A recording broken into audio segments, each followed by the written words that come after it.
this is a much more standard team fight setup. You do have the ability to keep your carries alive with the Zillion, and you do have a really good front line with both the Volibear and fortunately enough, the Meganar, if you can get it the correct timing down. So a front-to-back setup, a much more objective-oriented setup. I don't expect a lot of split pushing coming out from here, but they do have an additional spark in that early game. If you look at the 2v2, I would hands down give the favor over to the side of the Ahri plus the Volibear. There's a lot of hard crowd control there. It's very difficult for Veigar to actually survive that. If you're a Volibear, you just flash on top of the Veigar and you chain it into the charm.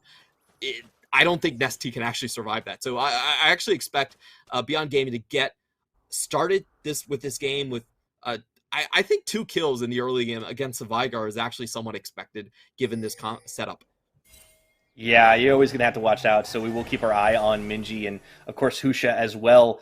But curious, as we start to set up here, it is both teams kind of keeping a line on each other. Interestingly enough, both these top laners haven't actually played these champions this split.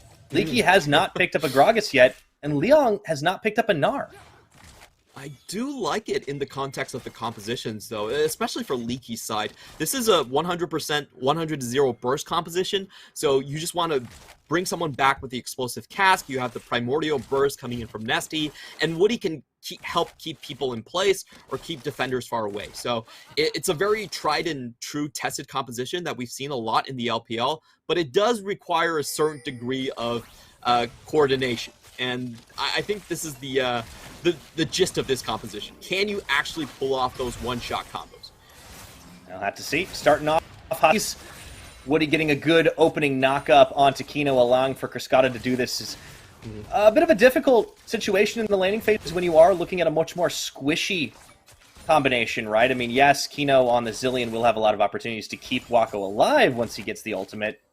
And he's also got to watch himself in the 2v2. I feel like this speaks some confidence there for Beyond as well. Yeah, a really different champion that we're used to seeing from Kino. I remember at Worlds, Kino basically straight up admitted that these sort of enchanter supports were sort of his weaker role compared to the hard engaged champions like the Leona and Nautilus. But I really like the Zillion pickup in this context. If you look at DCG, they are going for pure one-shot.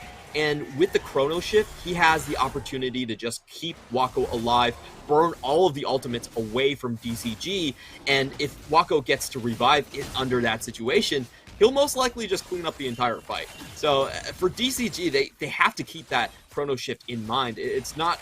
They have to portion their ultimate abilities quite well, or they could face a situation where they just lose all of their firepower on the first salvo and leave themselves completely open. Yeah, it's going to have to be up to that execution. And we do know that this is something Deep Cross, while they haven't typically played, you have to bet that this is a team that is going to have done their homework. I think we were talking a little bit before we started today about what these two teams really focus on in the type of compositions they pick. For Deep Cross, it's definitely a lot more preparation dependent, what they can get done with the tools they pick for themselves. And they have quite a wide toolbox. We see multiple different champions, multiple compositions working for them. But in this early game, apart from a little bit of 2v2 down bot, it has been relatively quiet. Beyond Gaming are usually the ones to open up. When these two teams met in the regular split, we saw both times Deep Cross were the ones that got first blooded and first towered, although they ended up walking away with the win both times too. Exactly. I would say Beyond Gaming has the best level 1 setups that we've seen from any of the teams in the PCS, and because of that, they do have the best first blood rate as well, as Minji does find some good damage here onto Nesty. I think, again, in this game, you are most likely expecting Beyond Gaming to start a little bit stronger. I'm actually pretty surprised at how well their bottom lane is doing overall, and I feel like Minji is going to have a lot of opportunities to roam against Nesty because of how much kill threat he actually has with the Volibear. So I do think early game this time around will go over to the side of Beyond Gaming, and in terms of scaling, they also have really good scaling. I do think Jinx is a lot stronger against the Xayah later on. But where DCG will shine is most likely that mid game, where you don't have the 3 items online for the Jinx yet, and the lethality is starting to pile in for the Xayah. So that's kind of how I break down kind of the power spikes for each team.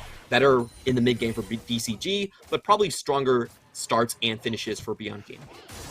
Yeah, I think as for Beyond, they've struggled in the late game in the past with a lot of the compositions they pick, and also just when it comes down to the execution, because this is a team that has struggled with the full 5v5 coordination. So clearly they're trying to go in a somewhat different direction, at least up against this opponent. I think a lot of people, ourselves included, predicted that Deep Cross were going to be the team to walk away with the win based on past performance, based on the tendencies of the two teams, but Beyond gonna hope to surprise us here, as this early game still continues to be a little bit on the quieter side. We see Husha actually moving in to the Deep Cross jungle. Nothing to counter there. Will he go for the dive on the Leaky, though, is the question.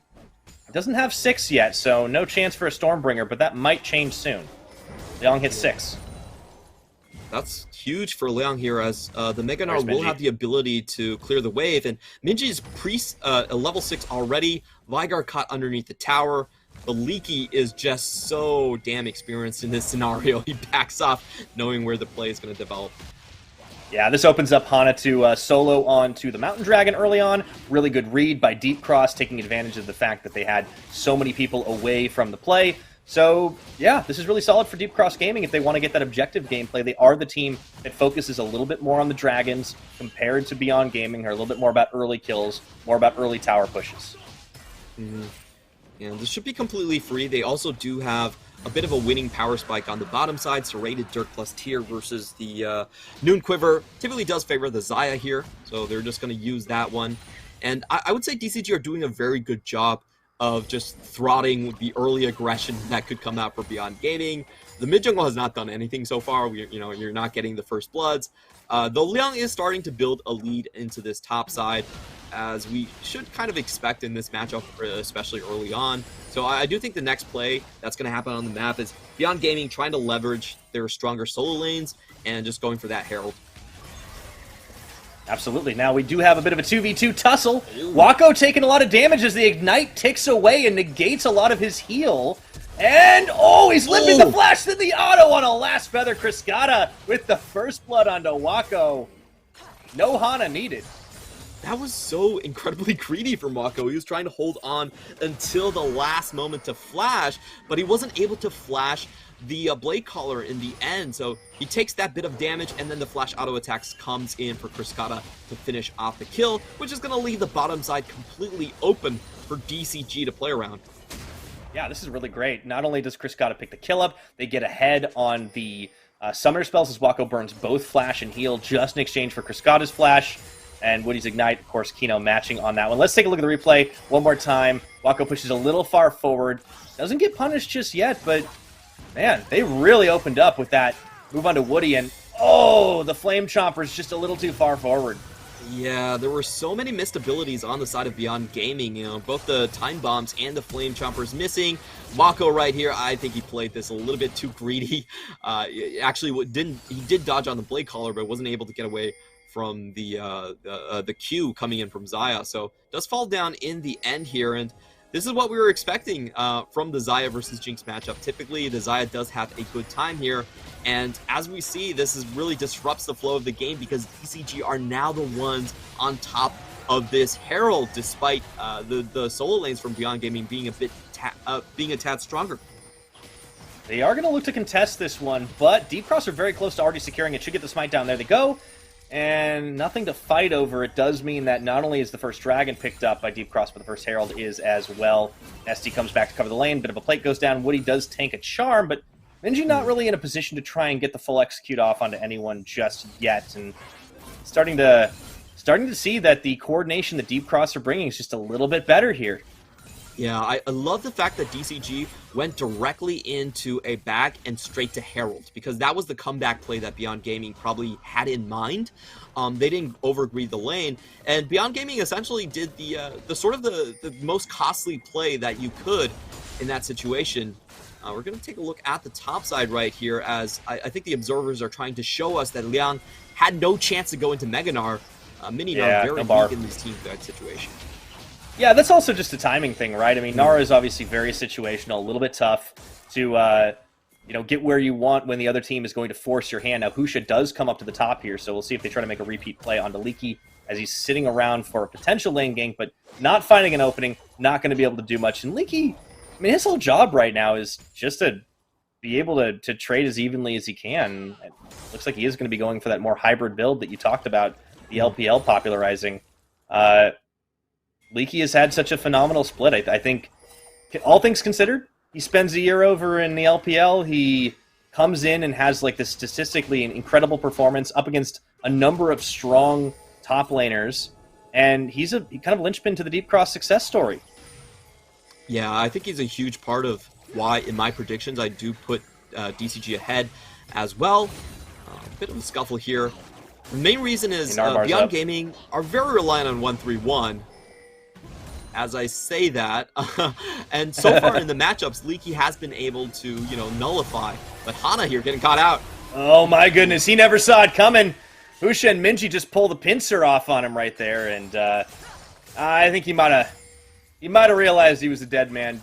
Doesn't end up burning flash or anything like that to try and get out of a bad situation, but Beyond do find a kill back. Husha now roaming down to the bot, looking for a play onto Woody and Kriskata, maybe getting Wako something back. Does not have flash, is about to have heal up, and they're going to try and bait this out. Husha, we're looking for that big Stormbringer here. Woody going to go up, get that knock up on the grand entrance, and okay, Kriskata going to be stopped up. Here comes Minji as well, and they get the stun off into the charm, into the big blade caller. Doesn't matter on the Feather Storm, and Kriskata is going to get bitten down to 0 by Husha.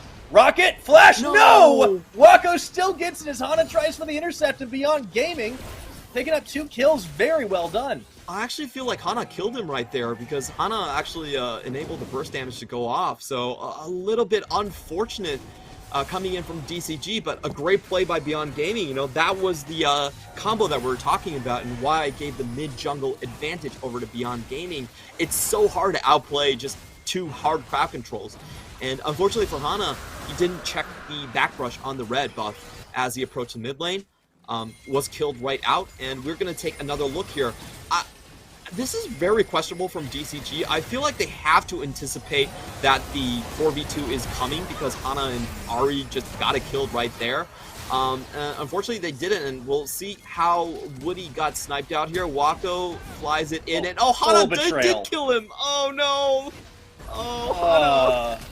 Wow. So unfortunate. Yikes. Yeah, that's a feels bad, man, if you're Woody. You thought you got out clean, but the jungler coming to help, not actually. Speaking of, Hana in danger of being caught once again, gets nailed by a whole lot of CC, but it's all soft, and he's able to limp out. It was Beyond Gaming pushing Deep Cross out of their jungle once again. After that play, too, the Drake stack gets cut in half, and one thing we got to mention is it is an Infernal Rift. For Beyond Gaming with the front-to-back team fight are going to be pretty happy about this. Yeah, they have to be because, they should be consistently losing that bottom side. So making sure they aren't pressured into a lot of mid-game fights where DCG should, in theory, be strongest. Definitely a great thing for Beyond Gaming. If we're looking further down the line, Gnar is still going to win the split push war versus Gragas. There's not a whole lot Gragas can do, especially after 2 items. He does go off the ramp for the AP builds into the more tank build, so he can't out-damage the Gnar anymore either. So, DCG, essentially, they are playing with a bit of a timer at the very end. They do need those mid-game fights to go well for them. And unfortunately, without that Drake stack, it's going to be a little bit harder to accomplish. I feel like DCG, they need to have a massive second Herald fight to kind of stabilize and clarify where they want to go in this game. Yeah, I think you're right. Barring that, they need to have Nesty start popping off, but we're going to have to keep an eye and track on those Vigar stacks because, well, he doesn't typically do a lot of the team's damage. This is sort of the exception to the rule, so it is a bit of a different composition. Without a hyper carry for Kriskata, it does seem to feel like that late game insurance policy might be all in the mid lane, but it's going to be a while before he gets there. Right now, he doesn't really have much of an edge over Minji. In fact, he's behind given the fact that the kill differential is in Minji's favor. And on this champion that he has really made a name for himself this split on, it does feel like Beyond are going to be very favored in a lot of these team fights.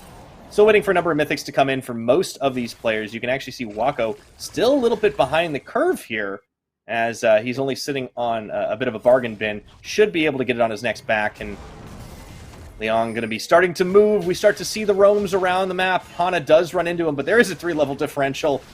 Hana knows it, not going to go ahead and find that, but Herald's popped back up again. This is actually instantly started by Hana, and there's not a whole lot of Beyond Gaming players in position to make this happen on a contest. Yeah, this is actually pretty smart from Beyond Gaming.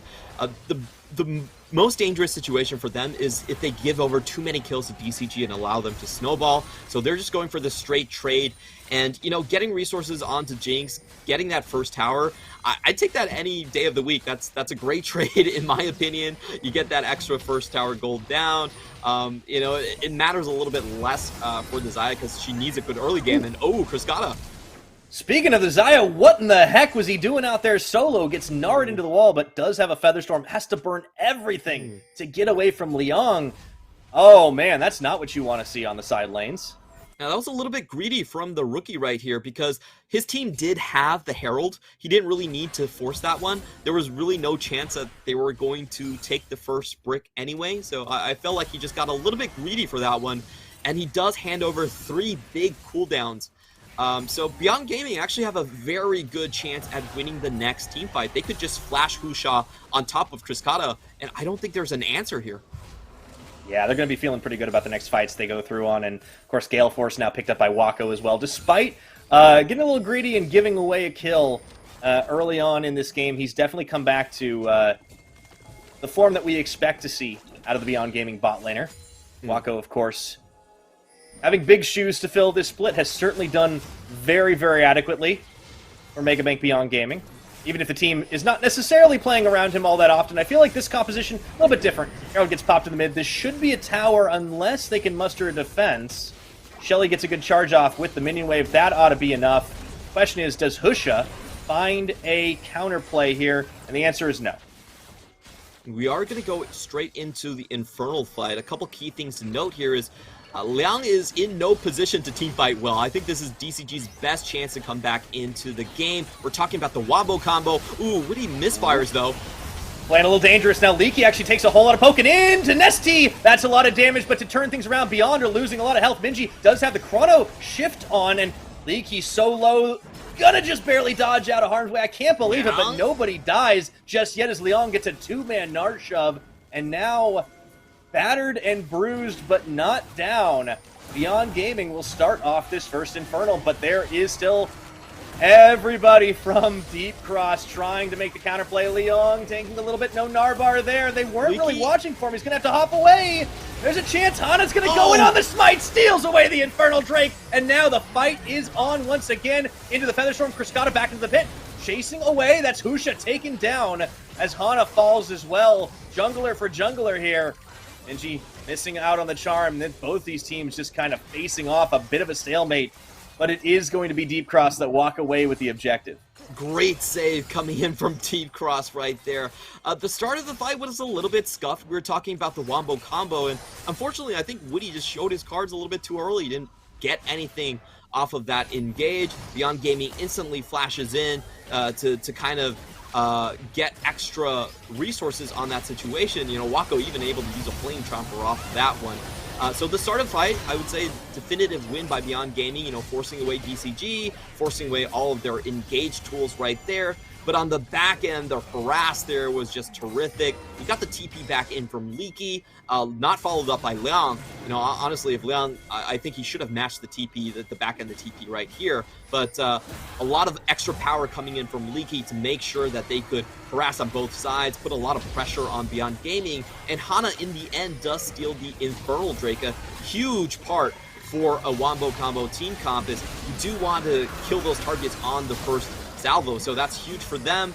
And in the meantime, Kristaga also comes back in, is able to survive throughout the team fight, gets his Featherstorm back in, and Wako not being able to clean up these kills, the charm missing in the back end, does mean that DCG are able to salvage this.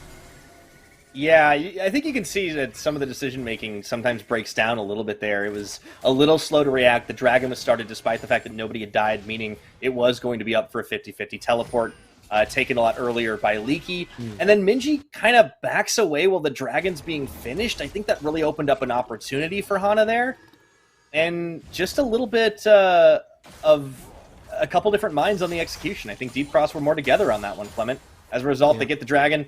Just about 20 minutes on the clock. It is almost dead even in gold. It has actually been a pretty back-and-forth game, and a low-kill one at that. And it definitely has been a lot quieter than I imagined this game would go, especially from the mid jungle on the side for Beyond Gaming. And from the team fights for DCG, I feel like the problem for DCG is they are going into, you know, sort of the phase where Leon gets to do whatever he wants. You can already see that in the side lane as he does have the anti-tank build with the Divine Thunder. So DCG need to find a decisive fight here. Oh, that kick. Hana was really trying to find it, but the charm does land into the rocket. That's not going to get anybody down just yet. However, Husha going to get the resurrect now as Kino is quick on the R button. Leon on the charge for number 2. They're going to find Woody on the charm, and Husha is able to claim the kill credit, taking him down. Hana goes a little too deep, gets some Lee syndrome in that one, and I feel like Hana's made a number of key mistakes this game. Yeah, we haven't seen the combo at all from Woody and Hana. That's what you're really looking for in this type of combo. Wombo combo most of the time should be started out by the Rakan, but unfortunately they're not able to get their pieces together, and I have to say that was a little bit too opportunistic. Trying to attack an Ahri like that, I think most of the times is not going to work out, and I think it goes to show you that DCG are really in the mentality that they are going to lose out on this late game. They don't have an answer to this Gnar on the side lane, and Jinx is going to outscale at some point. So DCG are looking for kind of the decisive mid-game team fight that we're talking about. But unfortunately for them, the Drake comes in a little bit too late. I think at 26 minutes, there's a lot that Beyond Gaming can do. You know, they can split the map up with a split pusher. They can threaten the Baron at the same time. So it's going to be hard for, in my mind, for DCG to get Beyond Gaming to commit in these couple of minutes. Yeah, I think we're already starting to see how slippery that this squad can be. And, you know, off the back of that attempt on Minji's life, he's got the Banshee's Veil now as well on this Ahri. It's going to be a little bit more difficult for them to pull off that one-shot combo that they want. Of course, we've already seen Kino on a number of these Chrono shifts, preventing some of these big deaths, particularly on the side of Minji. Here comes the push in for Beyond Gaming, looking for that mid-tier 1. It's 1-to-1 in turrets. We've seen on the bottom side, on the mid side here, taken down. You definitely want to try and match that pressure if you're Beyond Gaming, so you get a lot more positional advantages for your Baron contest, but Deep Cross not keen on letting that happen. And both the top laners kind of split focus here, but you do see Leon going to be the first one to arrive on the scene if they do go into that 5v5. This is so insanely ballsy from Wako. Like, his top laner is actually nowhere near the scene, but he's still willing to just step up and try his luck against a lot of these crowd controls. That's Wako's playstyle for you. I think he's kind of like a loose cannon. He's never been a particularly safe player, but when he gets away with it, you know, it does pay off, and now he's off. Absolutely, they get that dragon as well, and ooh, they've caught Leaky out. However, who's catching who? You can see that Husha goes a little bit too deep in there, does get the resurrect once again, courtesy of Kino. Do they have enough? No, Husha going to fall on the back half of it. Now, Leon, a little bit too late on the Narbar. Wako's still keeping them at arm's length, though, and you're absolutely right. This guy certainly plays with a lot of confidence, and you know, we expect nothing less from the Doggo successor of Beyond Gaming. This is so fun to watch. The red buff does wear out, but he's still going in. I can't believe it. He's barely got any mana right now. He's going to run out if he keeps rocket poking like that. And flash forward, Nesty looking for the baby cage. Can't quite find it on Minji, who burns his own flash. That opens up an opportunity for Deep Cross to keep pushing here. They should be able to secure this inner tower. This could be a little rough for Beyond if they lose this one. And they're going to keep him stiff-armed. Nesty really making that Vigar cage work. And Tier 2 does go down. Deep Cross Gaming starting to push themselves around. Gold's still dead even in here, and Beyond really want to take this fight, but they just don't have an opening. Wako does find Leaky. The rocket poke is huge. Got to be careful, though, here. Usha, come back. Usha? All right, this is going to be Tier 1 for Tier 2. All right. Beyond, they've been wanting that tower for ages, Clement. They'll finally claim it. Ooh, Leaky caught a little isolated. Here we go. Woody. They're going to have to take that blast cone out, and Minji may have found Kriskata on this. No, the Featherstorm, and who was baiting who as he tries to get it back. Leon knocks him into the wall. However, that's going to be enough. And a big wombo off the back. Husha with an absolutely massive bear drop gets the double kill, and Beyond Gaming salvaging everything. What a back and forth fight. This is so smart by Beyond Gaming. Even though they lost Husha, they recognized that all the engaged tools from DCG were down. So they essentially just ran around them. This is kind of like watching the Mongol army conquer Europe in a sense. They just, constant hit and run attacks, constant feigned retreats, and they just outlast DCG, just playing with the cooldown pressure. And that's a problem with the Wombo Combo comp. If your Wombo Combo is down, you really have very little threat. Oh, speaking of threat, though, Minji, he does have the chrono break, but that is going to be an incredibly low Baron. It's up for grabs, but with the smite, it does go the way of Mega Bank Beyond Gaming. Once again, Nesty going to drop on the back of that fight, so they'll pick up some dessert with their dinner. Husha could be caught out by the combo leaking Woody. However, no follow-up damage. Liang is here as well. Minji is going to be able to dash the wall, and well, Leaky might be able to cut off Liang, but it doesn't matter. He can hop that one and get out safely. All 5 members of Beyond Gaming going to go ahead and secure that Baron. And oh boy, Clement, they definitely look like they're on horseback right now, the way that this team is playing too fast. That was such a crazy play from Beyond Gaming. What they essentially did is that they actually gave up their second tier tower. They didn't wave clear when they had the HP advantage on Jinx.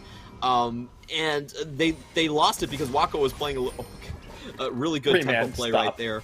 And they forced DCG really far into enemy territory and then punished by just constantly whittling away at HP bars. They get a Baron off of this, and because they stopped so many backs, they're now going to have a very strong push right into the mid lane. Like, people are not there yet to defend because they've been harassed twice with the Super Mega Death Rocket and with the Boulder Toss that Beyond Gaming get a second free tower off of that one. This is so infuriating to watch from a DCG perspective. They've won the battle, but they've lost the wars. And that's what matters, and if you're a Mega Bank Beyond Gaming fan, you have to be pretty happy with how this team has actually been able to execute in a 5v5, because this is one of the weaknesses this team has had all split long. Kriskata has a great dodge out on the Boulder Toss, but Liang knocks Kriskata back in. He gets a little bit bursted, and in comes the Volley Bear. What a beautiful drop by Husha on the Stormbringer. It enables so much damage to come through, and that buys a Baron. Gets the all 4 members right here. Beautiful stuff. And Beyond Gaming are finding themselves in a situation where not only have they completely eliminated the Drake stacking potential for DCG, they're also going into the late game with a sizable gold lead. Here we go again!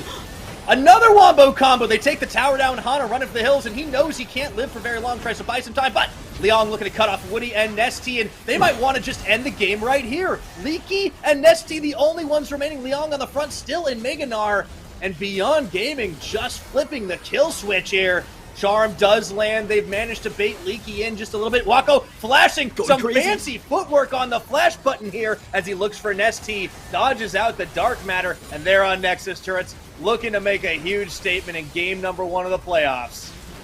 They are just charging down the base, and there's only 2 people here to defend. We do have Kriskata coming up with both summoners here, so I didn't think Beyond Gaming will just retreat, but they've gotten far more than they bargained for.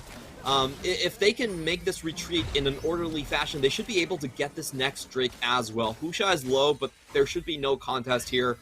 So DCG, they're just looking at dire straits. They never really found that Wombo combo in the mid-game against Beyond Gaming. Oh boy. Yeah, just getting out executed here. Replay once again. It is really all on Husha setting these things up.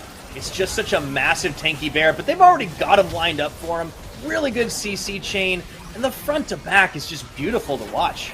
Yeah, Kriskata over the wall tags the Everfrost on, Minji over the wall tags it on Kriskata, able to take him out with the Stormbringer followed into the stun immediately. There's no response right there. That's their main point of sustained damage, and they just have to back out afterwards. So, honestly, Beyond Gaming is actually out-comping DCG, despite DCG kind of having the Wombo combo comp.